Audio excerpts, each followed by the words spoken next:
வணக்க மக்களே, நான் உங்கள் பாண்டிச்சேரி மீனோ பொண்ணு பேசுகிறேன். ரொம்ப நாளாக ஒரு பீச்சுக்கு போகணும்னு நினச்சிட்டே இருந்தாங்க. ஆனால் வரவே முடியல. எப்படியோ இன்னைக்கு வந்துட்டேன். பீச்சுக்குள்ளே என்ட்ரி ஆகும்போதே அவ்வளோ கூட்டங்க. உண்மையிலுமே அது பீச்சா இல்லைனா மினி மார்க்கெட் ஆனே சந்தேகம் வந்துருச்சுங்க. அந்த பக்கம் பார்த்தா கடல், இந்த பக்கம் பார்த்தா கடலில் இருக்க மீன் எல்லாமே கொட்டி வச்சுட்டு வித்துட்டு இருந்தாங்க.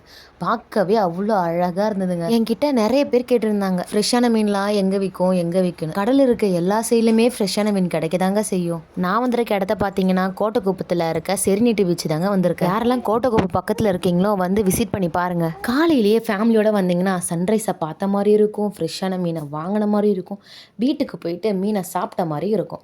மீன் வாங்கினா அதை க்ளீன் பண்ண தெரியாமல் ரொம்ப கஷ்டப்படுறீங்களா? அங்கே நிறைய அக்காங்க இருப்பாங்க, அவங்க கிட்ட கொடுத்தா அவங்களே க்ளீன் பண்ணி கொடுத்துருவாங்க. சாப்பிட்டா ஃப்ரெஷ்ஷான மீனை தான்ப்பா நான் சாப்பிடுவேன் அப்படின்னு சொல்கிற அவங்க ஃப்ரெண்டுக்கு இந்த வீடியோவை ஷேர் பண்ணுங்க. மறக்காம மீன்களை பற்றின தகவல்களை தெரிஞ்சுக்கிறதுக்கு நம்ம பேஜை ஃபாலோ பண்ணிடுங்க. நெக்ஸ்ட் வீடியோவில் பார்க்கலாம். பாய்.